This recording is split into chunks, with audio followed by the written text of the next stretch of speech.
As we all know, God gave us the 10 Commandments, not the 10 explanations. He told us what we have to do, and then He left it up to His bride, the Holy Mother Catholic Church, to explain the whys and the wherefores. So we've already quickly gone over the first 5 commandments, but then for the last few sermons we've taken a different approach. We've been taking some time getting the context for the 6th commandment. Why? Because it's not uncommon to find that even fervent Catholics who want to faithfully obey God's holy will in these matters tend to be confused here. So in order to remove the confusion, we're spending the extra time. What we're shooting for isn't just know the rules, but to understand why the rules are the rules. Okay, so that's what we're doing. Later on in the sermon, we'll pick up where we left off before. But first, there's a closely related problem that needs to be addressed from the pulpit. That's the ongoing scandal. Now that we've all probably heard these politically correct opinions of all the spin doctors and experts with regard to problem priests, as an antidote, everyone should hear the actual teaching of the Holy Catholic Church, which somehow seems to be left out of all this. Pope St. Pius X, quote, "Holiness of life and sound doctrine are the 2 conditions which must be regarded as essential for the promotion of clerics. Priests have the duty to be holy, not simply in a mediocre degree, but completely. Ordinary holiness is not enough. The holiness of a priest must be outstanding. He must avoid not only mortal sins, but also the smallest sins.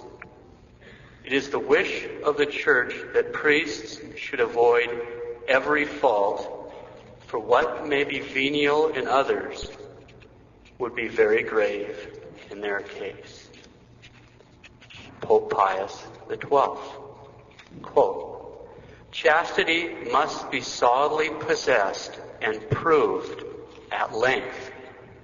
Hence, whenever young seminarians show evil tendencies in this regard, and after due trial show themselves incorrigible, it is absolutely necessary to dismiss them from the seminary before they receive holy orders."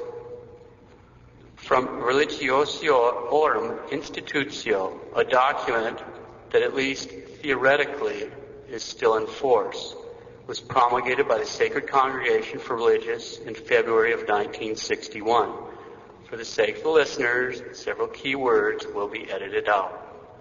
Religiosiorum Institutio, quote, "Among the proofs and signs of a divine vocation, the virtue of chastity is regarded as absolutely necessary.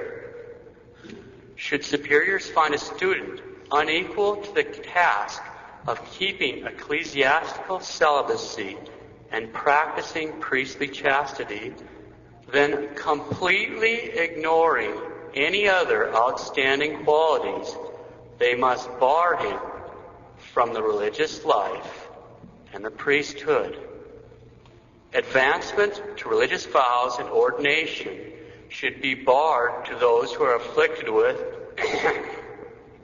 evil tendencies, since for them the common life and the priestly ministry would constitute serious dangers."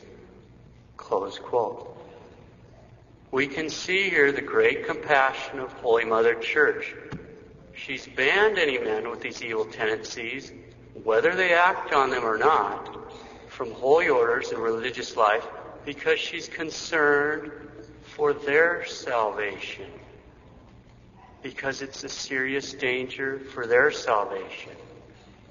Finally, Pope Pius XI, quote, "On the matter of vocations, we exhort you to keep in mind the stern words of the angelic doctor, St. Thomas Aquinas, whose feast is today. The Church is never abandoned by God to the point of not having enough capable priests for the needs of the people, if it ordains only those who are worthy and sends the unworthy away. If it should ever become impossible to preserve the present number of priests, it is better to have a few good men than a multitude of bad ones. Close quote. The church is never banded by God to the point of not having enough capable priests for the needs of the people, if it ordains only those who are worthy and sends the unworthy away. It is better to have a few good men than a multitude of bad ones. It is better to have a few good priests than a multitude of bad ones.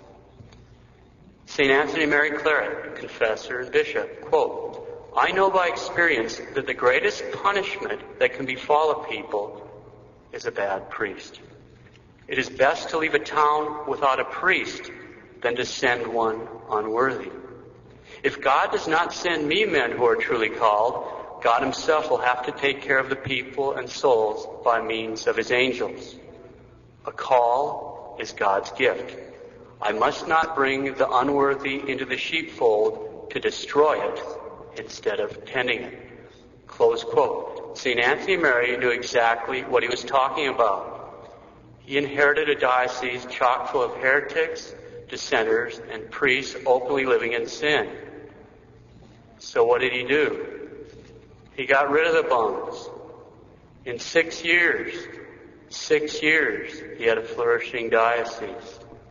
6 years. And a lot of those guys repented and became good priests because he loved them enough to knock their heads together. It can be done, it has been done, and it must be done. Why isn't it being done? Why isn't it being done? St. John Hughes, quote, the most evident mark of God's anger and the most terrible castigation he can inflict upon the world are manifested when he permits his people to fall into the hands of clergy who are priests more in name than in deed. When God permits such things, it is a very positive proof that he is thoroughly angry with his people and is visiting his most dreadful anger upon them. That is why he cries out unceasingly to Christians, return, O ye rebellious children, and I will give you pastors according to my own heart.